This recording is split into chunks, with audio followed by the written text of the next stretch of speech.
ఏమండి ఏమండి కాస్త గోరు చుట్టేసింది ఆపరేషన్ చేయించుకుందామంటే 500 లేవు ఇస్తారా అంటే లేవండి అంటాడా? ₹1,00,00,000 ఇచ్చినవాడు 500 ఇవ్వలేడు. మోక్షానందాన్నే ఇవ్వగలిగిన వాడు మీకేమి ఇవ్వలేడు అంటే ఇంకొక కామకోటి. ఇక్కడ మల్లికార్జునలింగం ఏం చెయ్యగలదు అని నన్ను అడిగారు అనుకోండి, అది ప్రశ్న తప్పండి, అలా అడగకూడదు అని చెప్తాను. మల్లికార్జునలింగం ఏమి ఇవ్వలేదు అని అడగాలి, అంతేగాని మల్లికార్జునలింగం ఏమి ఇవ్వగలదు అని అడగకూడదు. అంత శక్తివంతము, అందరికీ అన్నీ ఇవ్వగలడు. కలియుగమునందు ఏది దుర్లభమో, ఎవరు మనసును నిగ్రహించుకోలేరో, 18 సెకండ్లకి మించి మనసుని నియంత్రించలేరు కలియుగంలో. 18 సెకండ్లు ఎవరైనా మనసుని నిలబెడితే పరమేశ్వరుని పాదాల మీద, వాడు ముముక్షు, మోక్షానికి అధికారిని గుర్తు. అంత కష్టం, అంత చంచలత్వం కలి యొక్క ఉద్ధతి చేత.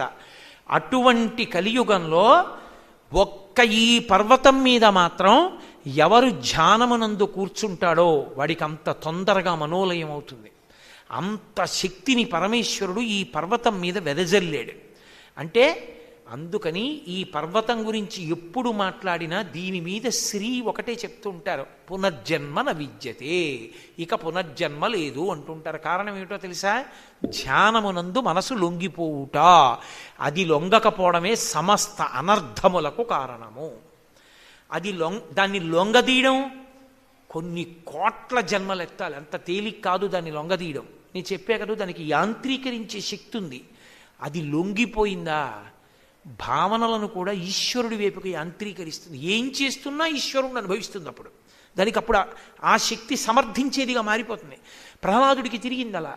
పానీయంబులు త్రాగుచున్ కుడుచుచున్ భాషించుచున్ హాసలీలా నిద్రాదులు చేయుచున్ తిరుగుచున్ లక్షించుచున్ సంతత శ్రీనారాయణ పాద పద్మయుగళీ చింతామృతాస్వాద సంధానుండై మరచన్ సురారిసుతుడే తద్విశ్యమున్ భూవర. ఏది చేస్తున్నా మర్చిపోయి శ్రీమన్నారాయణుండే తలుచుకున్నాడు. అలా మనసు వశపడిపోయి ధ్యానమునందు అంతర్ముఖత్వాన్ని పొంది ప్రయాణం చేస్తూ ఆత్మయందు లయమైపోయి సమాధియందు నిలబడగలిగినటువంటి ప్రజ్ఞ ఇవ్వగలిగినది ఒక్క శ్రీశైలమే. అందుకే యోగతారావళి చాలా చిన్న గ్రంథం, కానీ యోగతారావళి లాంటి అత్యద్భుతమైన గ్రంథం ఇంకోటి ఉండదు. అన్ని గొప్ప గొప్ప విషయాలు మాట్లాడారు శంకరాచార్యులు వారి చిన్న పుస్తకంలో. ప్రజ్ఞ అన్న మాటకి గొప్పతనం ఏమిటో తెలుసా? శ్రీశైలం గురించి మీరు 7 రోజులు మాట్లాడండి, రోజుకి 2 గంటలు మాట్లాడండి అంటే మాట్లాడడం గొప్ప కాదు. శ్రీశైలం గురించి 10 నిమిషాలు మాట్లాడండి అంటే 10 నిమిషాల్లో శ్రీశైల వైభవాన్ని చెప్పగలిగాను అనుకోండి, అద్భుతంగా చెప్పగలిగాను అనుకోండి, అది వక్తృత్వం, అది సమర్థత. 10 నిమిషాల్లో చెప్పాలి. యోగము అంటే ఇంతంత వాల్యూమ్స్ 52 రాయలేరా శంకరాచార్యుల వారు రాస్తారు. ఎవరు చదువుతారు? అసలు దాన్ని చూడగానే బాబోయ్ అంటారు. అసలు ముందు అది చదవడానికి కొన్ని జన్మలు పడుతుందిలేండి అంటారు. ఉత్సాహపరచాలి, మనుష్య జన్మకి సార్థక్యమును కల్పించాలి. ఉత్సాహపరచడానికి ఆయన ఏం చేశారో తెలుసా? ఇంతే పుస్తకం రాశారు 4 పేజీలతో.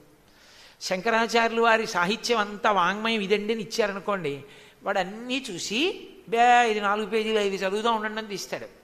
కానీ నిజానికి అందులో ఒక శ్లోకం అనుష్ఠించడానికి 1,000,000 జన్మలు కావాలి. అందుకే శంకరులు అన్నీ చెప్పి చిట్ట చివర ఏం చెప్పారంటే, ఇవన్నీ చదివి భయపడుతున్నావా, ఇవన్నీ ఎలా చేయగలను అనుకుంటున్నావా, నీ ప్రయత్నం అక్కర్లేకుండా పరమేశ్వరుడే నీకు ఐశ్వర్యాన్ని ఇస్తున్న ఒక క్షేత్రం ఉన్నది, ఒక ప్రదేశం ఉన్నది, అక్కడికి వెళ్ళి కూర్చో అన్నారు. శ్రీశైల శృంగ కుహరేషు కదోపలప్స్యే. ఆయన ఇంకా స్పష్టంగా చెప్పేశారు. అంత గొప్ప గ్రంథంలో ఆయన శ్రీశైల క్షేత్రము ఒక్కదాన్నే ప్రస్తావించారు తప్ప ఇంకా ఏ క్షేత్ర ప్రసక్తి తీసుకురాలేదు. దాన్ని బట్టి మీరు శ్రీశైలము అంటే అసలు ఆ క్షేత్రం అనగా ఏమి, ఆ క్షేత్ర వైభవమేమి మీరు అర్థం చేసుకోవచ్చు. అంత గొప్ప క్షేత్రం శ్రీశైల క్షేత్రం. అందుకే అది మనోలయాన్ని చేస్తుంది. మనం పరమేశ్వరుని యొక్క నిర్హేతుక కృపాకటాక్ష వీక్షణముల వలన ఈ శ్రీశైల క్షేత్రంలో గత 3 రోజులుగా ఉన్నాం. ఇంకా కొన్ని రోజులు ఇక్కడ మనం ఉంటాం. ఇవాళ మీరందరూ లోపల ఉన్నటువంటి మల్లికార్జున లింగానికి అభిషేకం చేసి వచ్చారు. అభిషేకము. ఈ మాట గురించి నేను చెప్పకపోతే తీర్థయాత్రలో మనం రోజు ఏం చేస్తున్నామో దాని గురించి చెప్తానన్న నా మాట వమ్మైపోతుంది. అందుకని శ్రీశైలము అన్న మాట మీకు నేను కొంత పరిచయం చేయగలిగానన్న నమ్మకంతో ఆ శివలింగము యొక్క అభిషేక వైభవం గురించి మాట్లాడే ప్రయత్నం చేస్తాను. అసలు దాని పేరు జ్యోతిర్లింగము. జ్యోతిర్లింగము అన్న మాటకు అర్థం ఏమిటి? జ్యోతి అంటే దీపము, దీపరూపమైన లింగము. మీకు దీపం ఏమైనా కనపడిందా? జ్యోతిర్లింగాల్లో ఒకటి శ్రీశైలంలో మల్లికార్జున లింగం. ద్వాదశ జ్యోతిర్లింగ స్తోత్రం రాని వాళ్ళు ఎవరు? మీ అందరికీ సౌరాష్ట్రే సోమనాథంచ శ్రీశైలే మల్లికార్జునం, రెండోదే శ్రీశైలం. అయినప్పుడు మరి శ్రీశైలే మల్లికార్జునం జ్యోతిర్లింగం అయితే లోపల జ్యోతి ఎక్కడుంది? ఒకవేళ జ్యోతి ఉందనుకోండి, అభిషేకం అని చెప్పి నీళ్లు పోసేస్తే నిధనమైపోదు. అప్పుడు మరి అభిషేకం ఏమిటి? అసలు ఎలా కుదురుతుంది రెండిటికి సమన్వయం? అది నీళ్లు పోసిన ఆరని జ్యోతి అనుకోండి, అప్పుడు అసలు అది జ్యోతే కాదు, అది సృష్టి విరుద్ధం, పంచభూత ధర్మాలకు వ్యతిరేకం. అప్పుడు ధర్మ వ్యతిరేకం అయింది. అది అసంభవమైన విషయం. అది మనకు అందుబాటులోకి ఎలా ఉంటుంది? అసలు అప్పుడు మనకు అందుబాటులో ఉండదు. మరి అందుబాటులో ఉంది, జ్యోతిర్లింగం అయింది. మరి జ్యోతిర్లింగం అన్న మాటకు అసలు అర్థం ఏమిటి? జ్యోతిర్లింగము అన్న మాటని ముందు జాగ్రత్తగా అర్థం చేసుకుంటే తప్ప శ్రీశైలంలో నేను జ్యోతిర్లింగం దర్శనం చేశానని చెప్పే అధికారము ఉండదు. జ్యోతి అన్న మాటకు అర్థం ఏమిటంటే చీకటిని పోగొట్టునది. అదొకటే దాని లక్షణం. దాని వలన అన్నీ సమకూడుతాయేమో, కానీ అది మాత్రం తిన్నగా అన్నీ తెచ్చి మీకు ఇవ్వదు. ఒక ఉదాహరణ నేను చెప్పాలనుకోండి మీకు. నేను చీకటిగా ఉంది, పడుకుని ఉన్నాను. పడుకుని ఉండగా బుస్ బుస్ బుస్ అని వినపడుతోంది. అమ్మో పాము వచ్చేసింది రోయ్, ఎక్కడి నుంచో ఎక్కడో పడుకుంది, బుస్ బుస్ అంటోంది. గదికి ఎక్కడ తలుపులకి కన్నాలు అవి లేవు కదా, లోపలికి వచ్చేస్తుందేమో అనిపిస్తుంటే అది బాగా దగ్గరకు వచ్చినట్టుగా అనిపిస్తోంది. ఆ శబ్దానికి నేను భయపడిపోతున్నాను. ఇప్పుడు నాలో విపరీతమైన భయం వచ్చేసింది. ఆ భయం వల్ల వణుకొచ్చేసింది. వణుకొచ్చేసి ఒళ్ళంతా చెమటలు పట్టేసి నేను పడుకున్న పరుపు దుప్పటి తడిసిపోయి ఎంతో జాగ్రత్తగా లేచాను. కాలు కింద పెట్టడానికి భయం. పాము ఎక్కడో ఉంది, ఎక్కడుందో తెలిస్తే దానికి నేను ఇంకొక వైపు నుంచి పారిపోతాను. అంతకన్నా నా దగ్గర ప్రజ్ఞ లేదు ఇంకా. కాబట్టి ఇప్పుడు ఏం చెయ్యాలి? ముందు దేని గురించి ఆలోచిస్తాను? దీపం ఎక్కడ, ఎలా? ఇప్పుడు నాకు జ్యోతి ఎక్కడ దొరుకుతుంది? కటిక చీకటి, కరెంటు పోయింది నిద్దట్లో. ఇప్పుడు ఆలోచించి ఇక్కడ అగ్గిపెట్టి ఒకటి ఉండాలి, గుర్తొచ్చింది. మెల్లిగా అగ్గిపెట్టి వెతుక్కుని తీసి, అప్పుడు కూడా భయమే, చెయ్యట్టేటప్పుడు తీసి మెల్లిగా పొల్ల ఇలా వెలిగించాను. చుట్టూ చూశాను, ఏమీ కనపడలేదు. మంచం కింద లేదు, కొంచెం ధైర్యం వచ్చింది. కాస్త చెమట తగ్గింది, వణుకు తగ్గింది. లేచి చూస్తే బయట వినపడుతోంది ఏదో, అలాగే వినపడుతోంది.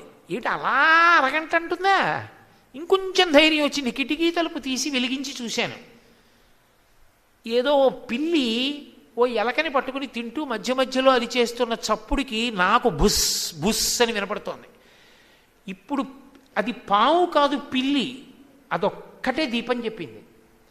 పాము కాదు పిల్లని దీపం చెప్పగానే చెమటా పోయింది, భయము పోయింది, గుండెదడా పోయింది, అన్నీ పోయాయి.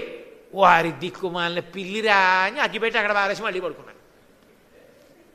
అంటే ఇప్పుడు జ్యోతి ఏం చేస్తుంది? సత్యాన్ని చెప్తుంది. చీకటి ఏం చేస్తుంది? అసత్యాన్ని చెప్తుంది. ఉన్నది ఉన్నట్టు తెలియదు చీకటి, ఉన్నది ఉన్నట్టు తెలుస్తుంది జ్యోతి. జ్యోతిర్లింగము దేని నుండి అన్నీ వస్తున్నాయో, దేనిలోకి అన్నీ వెళ్ళిపోతున్నాయో తెలిసేట్టు చేస్తుంది. ఆ జ్ఞానం ఇస్తుంది. ఒకసారి అది తెలిసిపోయిన తరువాత ఇక అజ్ఞానం ఉండదు. అది జ్యోతిర్లింగం. అందుకే అది పగలు పుట్టదు, కటిక చీకట్లో అర్ధరాత్రి వస్తుంది. దీపానికి గౌరవం ఎప్పుడు? ఈశ్వరుడి దగ్గర దీపం పెట్టడం వేరు, పగలైనా దీపం పెట్టాలి. ఎందుకు అంటే అది వేరు, కన్నిచ్చాడు కాబట్టి కృతజ్ఞత దీపం. అంతేకాని అసలు నిజంగా దీపానికి గౌరవం ఎప్పుడు? దీపం అవసరం ఎప్పుడు?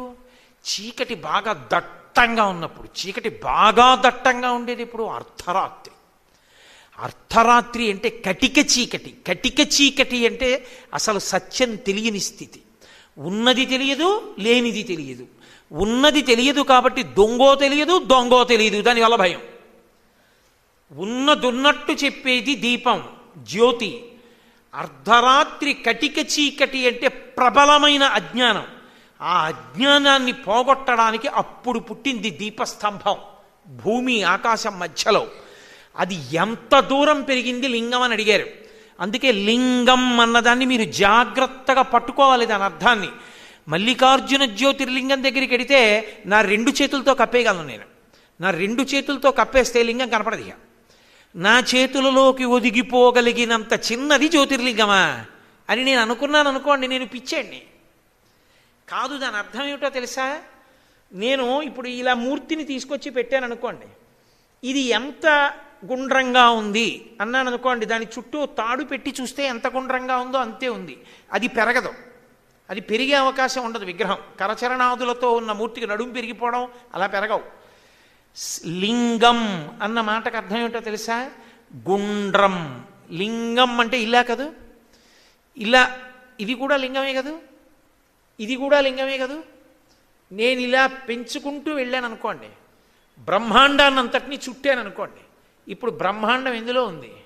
లింగంలో ఉంది.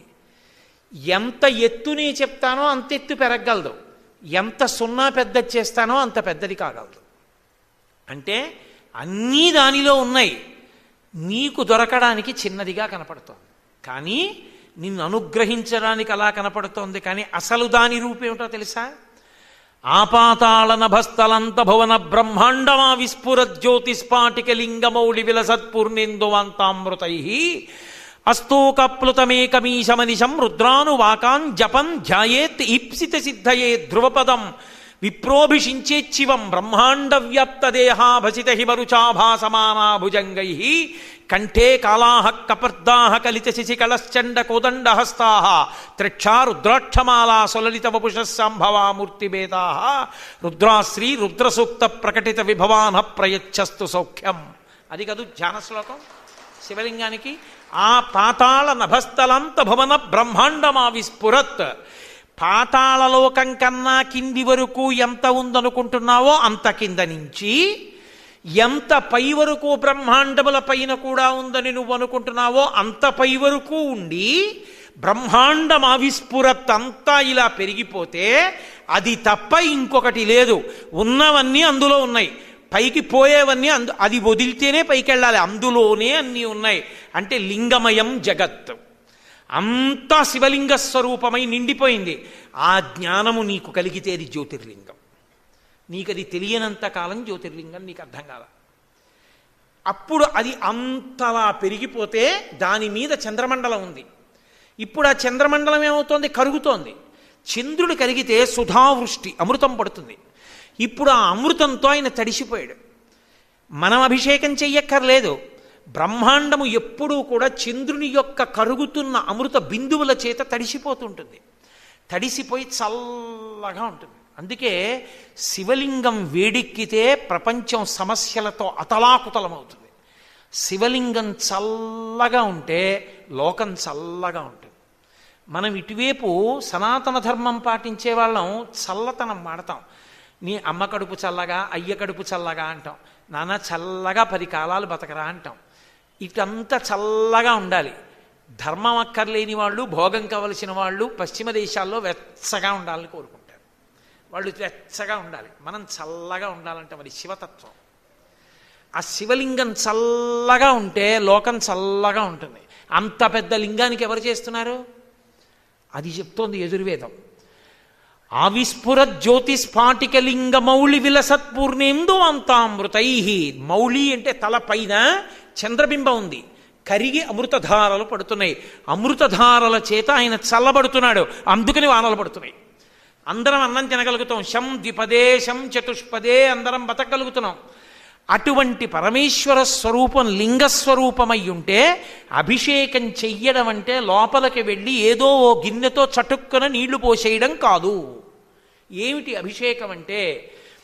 అటువంటి శివలింగ స్వరూపమైనటువంటి బ్రహ్మాండం చంద్రుడి యొక్క అమృతధారలతో తడిసిపోతే ఎంత చల్లగా ఉంటుందో అది తగ్గుతూ తగ్గుతూ తగ్గుతూ తగ్గుతూ నన్ను అనుగ్రహించడానికి నా ముందు ఇంత చిన్నదైపోతే ఇప్పుడు అది తడిసిపోయి చల్లబడితే లోకం చల్లబడుతుందని నేను ఊహ చేస్తే ఝాయేత్, అలా ఎవడు ధ్యానం చేశాడో వాడికి ఈప్సిత సిద్ధయే, కోరికలు తీరుతున్నాయి. అందుకే రుద్రంతో అభిషేకం చేయడం ఎంత గొప్ప, రుద్రం పారాయణ చేయడం అంతే గొప్ప. చంద్రశేఖర భారతీ స్వామి వారిని శృంగేరి పీఠాధిపత్యం వహించారు. వారు చెప్తుండేవారు రుద్రాధ్యాయాన్ని పారాయణ చేస్తే చాలు అని. అంత గొప్పది రుద్రాధ్యాయం. ధ్యాయేత్ ఈప్సిత సిద్ధయే ధ్రువపదం విప్రోభిషించే శివం. అటువంటి శివలింగాన్ని అభిషేకం చేస్తున్నాను. ఎందుకు? లోకం చల్లబడ్డానికి. అసలు ముందు ఆయన ఎలా ఉంటాడు? ఆయనకి అభిషేకం మొదలు పెట్టగైన రూపం ఎలా ఉంటుంది? నువ్వు నా నెత్తి మీద నీళ్లు పోస్తే నేను ఎందుకురా పోయించుకోవాలి? నువ్వు ఎప్పుడైనా నీ చెప్పినట్టు బ్రతికావా? అప్పుడు చెప్పుపోద్దు కానీ నా మీద. ఇప్పుడు మీరు నాకు పంచిద్దాం అనుకున్నారనుకోండి, నేనేం పంచిని అడుగుతున్నాను అనుకోవద్దు. మీరు ఏదో అన్నానంతే, ఉదాహరణకి ఏదో పంచిస్తానన్నారు అనుకోండి, నేను పుచ్చుకుంటే కదా మీరు ఇవ్వడం. నేను పుచ్చుకోనండి, నాకొద్దు అని నేను అన్నాను అనుకోండి, మీరు ఎలా ఇస్తారు నాకు? మీరు ఇవ్వలేరు.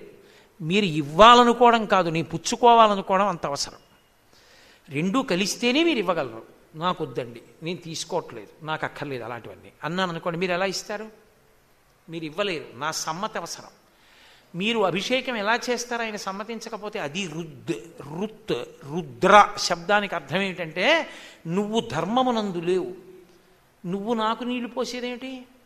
నువ్వు నన్ను చల్లపరిచేదేమిటి? నీ వల్ల వేడెక్కిపోతున్నాను నేను, నువ్వు బతుకుతున్న బతుక్కి అన్నప్పుడు ఆయన ఏం చేస్తాడు? మీరు వెళ్ళగానే ఇలా చూపిస్తాడు. ఏరా ఎలా బతుకుతున్నావు? నా దగ్గరికి వచ్చావా? అభిషేకం చేస్తావా అని ఆయన ఇలా చూస్తే, నమస్తే రుద్రమన్యవ ఉతోత ఇషవే నమః. నిజమే తండ్రి, నేను అలా బతకట్లేదు, మారదాం అనుకుంటున్నాను, ధర్మమునందు నిలబడదాం అనుకుంటున్నాను. రుద్ర శబ్దానికి అర్థం ఏమిటంటే ధర్మమునందు నిలబెట్టేవాడు అని. ఆయనకి అభిషేకం చేస్తే ధర్మమునందు అనురక్తిస్తాడు. అందుకే ధర్మం అంటే అంత అనురక్తి కాబట్టే రాముడు సహస్రలింగం పెట్టాడు ఇక్కడ. ఆ ధర్మమునందు అనురక్తి కల్పిస్తాడు. ఇప్పుడు మీరు ఆయనకి ముందు మీ తప్పులు ఒప్పుకుని, నాన్నగారండి అంత కోపంగా కనపడకండి నాన్నగారండి, నిజమే నాన్నగారండి, తప్పులు చేశాను నాన్నగారండి, ఇంక నుంచి మారదాం అనుకుంటున్నాను నాన్నగారండి, నన్ను అనుగ్రహించండి నాన్నగారండి అని అడగడం. చూడండి, పిల్లాడు తప్పు చేశాడు అనుకోండి, నాన్నగారండి అన్న మాట వాక్యానికి అటు ఇటు కూడా వేస్తాడు. నాన్నగారండి నేను నిజంగా పరీక్షకే వెళ్ళాను నాన్నగారండి, కానీ నిజంగా నాన్నగారండి రాద్దాం అనుకునే వాళ్ళకి వేలు నిప్పెట్టింది నాన్నగారండి, అందుకే రాయలేదు నాన్నగారండి నన్ను నమ్మండి నాన్నగారండి అంటాడు. నాన్నగారండి అన్ని మాటలు ఎందుకంటే నాన్నగారు ప్రసన్నుడు అవ్వాలని. ధర్మంలో లేను మహాప్రభో నన్ను క్షమించండి, ధర్మంలో నిలబెట్టండి అని అడగడానికి ఉభయతర నమస్కారాలు. ఎందుకంటే నమ్మకం, రెండు వైపులా నమ్మకం. నమః నమః నమః నమః అని ఆ నమ్మకం ఆ నమస్కారంతో తిరుగుతూ ఉంటుంది. చమకం కూడా కూడా కూడా కూడా నువ్వులేందేది అంటూ పెడుతుంది. నమక చమకాలు కలిపితే అభిషేక ప్రక్రియ. అది భావన, దాంతో కూర్చోవాలి అభిషేకానికి. లేకుండా నేను అట్టుకొచ్చేసాను ఆవు పేరు అంటే నోరు ముయ్ అంటాడు. అదే అభిషేకం. అభిషేకము అంటే భావనా సంస్కారము. అసలు నా అర్హత లేదు నా బతుక్కి నీ దగ్గరికి రావడానికి, ఈశ్వరా నన్ను అనుగ్రహించారు, ధార్మికంగా బతికే అవకాశం మీరే ఇవ్వండి. అది శరణాగతి అంటే. నేను ఉండలేకపోతున్నాను మీరు ఉంచండని బలహీనత చెప్పుకోవడం శరణాగతి. అంతేగాని చేతులు కట్టుకుని శరణం ప్రపద్యే అనడం శరణాగతి కాదు. భావన చేత మీరు శరణాగతి చెయ్యాలి ఈశ్వరుడి దగ్గర. అది ధ్యానం. ఆ ధ్యానం చేస్తే కానీ అభిషేకం మొదలుపెట్టరు. ఆ ధ్యానం చేసి అప్పుడు మీరు ఆయన మీద ఏ పదార్థాలు పొయ్యండి. శివుని శిరమున కాశిన్ని నీళ్లు చల్లి పత్తి రిసుమంత నెవ్వాడు పారవయిచు, కామధేనువు వానింటి గడిపశువు, అల్ల సురశాఖవానింటి మల్లె చెట్టు అన్నాడు. కాశిని నీళ్లు, అన్ని నీళ్లు ఆయన ఇస్తే వీడు గిన్నెతో పోయిడు ఉద్ధరిణితో వేస్తాడు. అదేమన్నా ఆచమనమా అర్ఘ్యమా? ఏడి ఉద్ధరిణితో నీకు పోస్తే అలా ఏడి దిక్కుమాల స్నానం ఎప్పటికొస్తున్నాడు? చెంచేత స్నానం ఏమిటి? నీ మొహం ఓ చెంబు లేదా అని అడుగుతావు. ఇంత ఒంటికే చెంబు కావాలే? బ్రహ్మాండ వ్యాప్తదే ఆగ ఓ ఉద్ధరణే పోస్తే ఒక గిన్నె పోసి పో, అక్కడి నుంచి ఓ గిన్నెట్టుకుని ఎందుకని మాటలు ఉద్ధరితో. కాబట్టి అభిషేకం అంటే అర్థం చేసుకోవాలి. అభిషేకము స్నానము.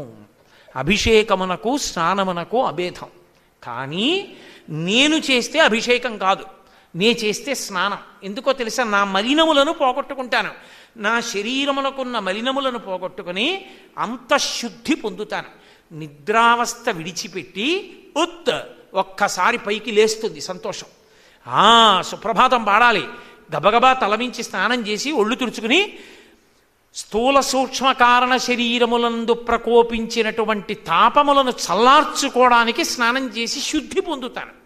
ఈశ్వరుడికి అభిషేకం చేస్తే ఆయన స్నానం చేశాడండి, లేకపోతే అంతకుముందు ఆయనకి మలినం ఉందండి కాదు. అమలం కమలోద్భవకీత గుణం సమదం సమదాసురనాశ కరం రమణీయ రుచిం కమనీయ తనుం నమ సాంబ శివం నత పాపహరం శివం శంకరం బంధురం సుందరేశం నటేశం గణేశం గిరీశం మహేశం దినేశేందు నేత్రం సుగాత్రం మృడానీపతిం శ్రీగిరీశం హృదా భావయామి అని మనమే అంటున్నామా సుప్రభాతంలో? మరి ఇంకా ఆయనకి స్నానం ఏమిటి? అది స్నానం కాదు, అభిషేకం అన్న మాటకు అర్థం ఏంటంటే మమ్మల్ని ధర్మమునందు నడిపించు. మేము ధర్మాన్ని విడిచిపెట్టినందుకు నువ్వు ఏ వేడి పొందుతున్నావో దానికి శాంతి పొందు. తండ్రి మమ్మల్ని మన్నించు అని అడిగి ఆ భావనతో అంత నిండి చంద్రబింబం కరిగితే సుధాధారల చేత అభిషిక్తుడయ్యేటటువంటి పరమాత్మ ఆ ధారాపాత్ర చంద్రబింబం అయితే అందులోంచి పడుతున్నటువంటి సన్నటి ధారకి చల్లబడుతూ ఉండిపోయాడు. అలాగే మహానుభావుడు నేను చెంబుతో కాసి నీళ్లు పోస్తే నా తప్పులన్నింటినీ విడిచిపెట్టి నేను ధర్మమునందు ప్రవర్తించడానికి అనుగ్రహాన్ని కల్పించాడు. అందుకు జ్యోతిర్లింగానికి అంత అభిషేకం చేస్తూ ఉంటారు. ఆ భావన సంస్కారం ఉన్నవాడు కూర్చుని అభిషేకం చేస్తున్నాడు అనుకోండి, ఆయన పరవశించిపోతాడు. ఒక్కొక్కడు రుద్రంతో అభిషేకం చెయ్యవలసిన అవసరం ఉండదు అసలు యథార్థానికి. శంకర భగవత్పాదుల వంటి వారు అభిషేకం చేస్తున్నారనుకోండి, ఆయన చేస్తుంటే శివుడు పొంగిపోతాడు. ఆయనకేమి అధర్మదోషం ఏముంది? ఆయనకి రామచంద్రమూర్తి ప్రతిష్ఠించిన శివలింగం ఉందనుకోండి, ఆ శివలింగానికి మీరు అభిషేకం చేశారనుకోండి, పరమేశ్వరుడు ఎంతో సంతోషిస్తాడు, మీకు ధర్మమునందు అనురక్తినిస్తాడు. ఎందుకంటే ధర్మమూర్తి ప్రతిష్ఠించిన సహస్రలింగం. ఆ అభిషేకం ఎంత గొప్పది! అసలు ఆ శివలింగానికి ప్రతిరోజు అభిషేకాలు జరగాలి సహస్రలింగాలకి. అంత గొప్ప శివలింగాలవి. ధర్మమూర్తి ప్రతిష్ఠించిన లింగం. దానికి అభిషేకం చేస్తున్నారనుకోండి, ఆయన ప్రసన్నుడై చల్లబడ్డాడనుకోండి, ఒక లక్షణం ఉంటుంది, లోకమంతా చల్లబడుతుంది.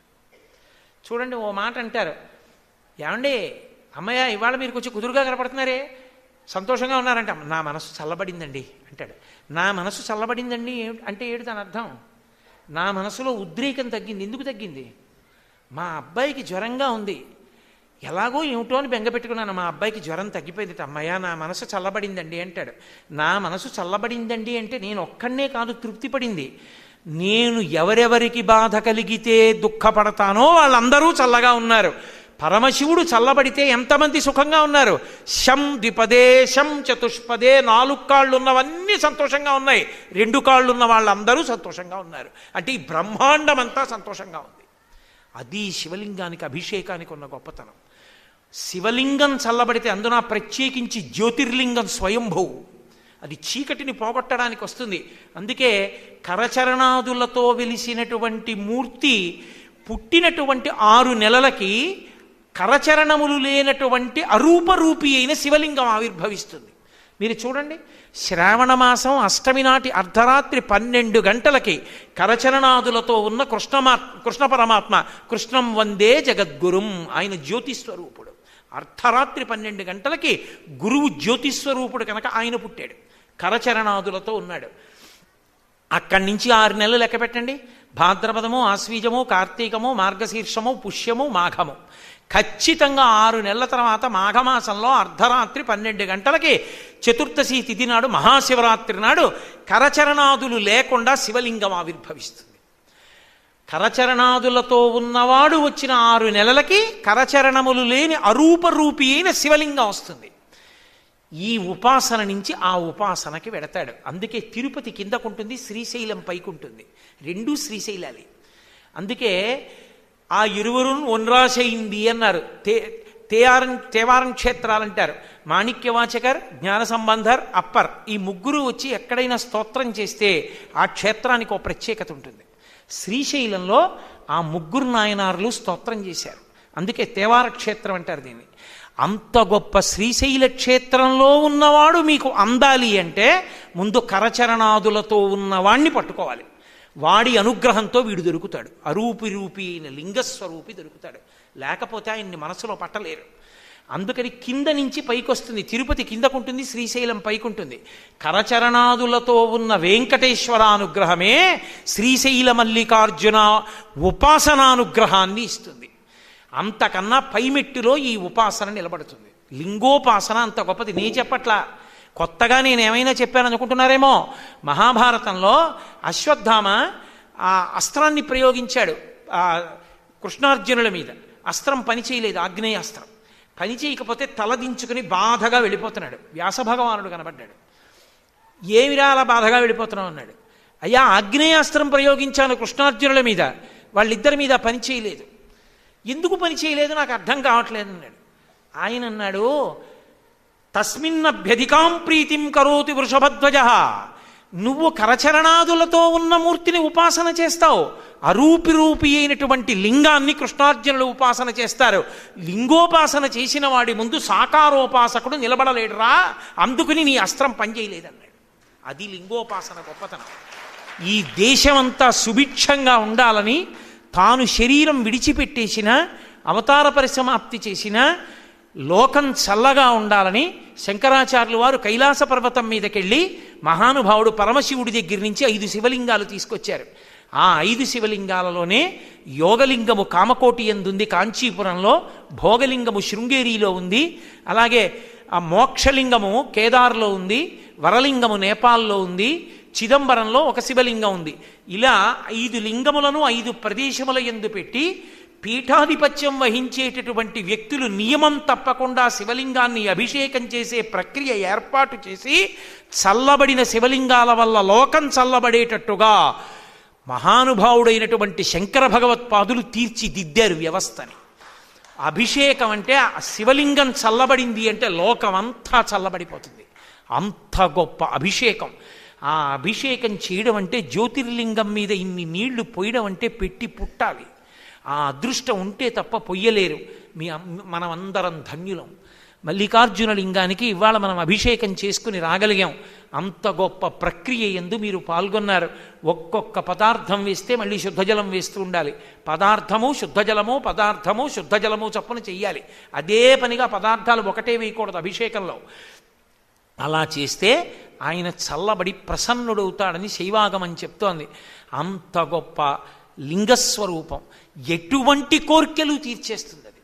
ఒక్కొక్క పదార్థంతో చేస్తుంటే ఒక్కొక్క కోరిక తీరుస్తుంది. అది ఆ శివలింగము యొక్క ప్రత్యేకత. అటువంటి క్షేత్రం, అటువంటి స్వామి. నేను తృప్తి లేదు నాకు. నేను ఇవాళ క్షేత్రం గురించి ఎక్కువ చెప్పాను, జ్యోతిర్లింగం గురించి పరిపూర్ణంగా చెప్పానన్న సంతోషం నాకు లేదు. అందుకే నేను మళ్ళీ మల్లికార్జున లింగం గురించి వేరొక ప్రసంగం కూడా చేస్తాను. కానీ రేపటి రోజున మాత్రం ప్రత్యేకంగా ఉదయం 10 గంటలకి ప్రారంభం అవుతుంది ప్రసంగం. 10 గంటలకి ప్రారంభమై 12 గంటల వరకు ఉంటుంది, 2 గంటలు. అందులో భ్రమరాంబాదేవి యొక్క వైభవం గురించి మాట్లాడతాను. ప్రసంగానంతరం ప్రకటన చేస్తాను. మంగళం చెప్పి ప్రకటన చేస్తాను.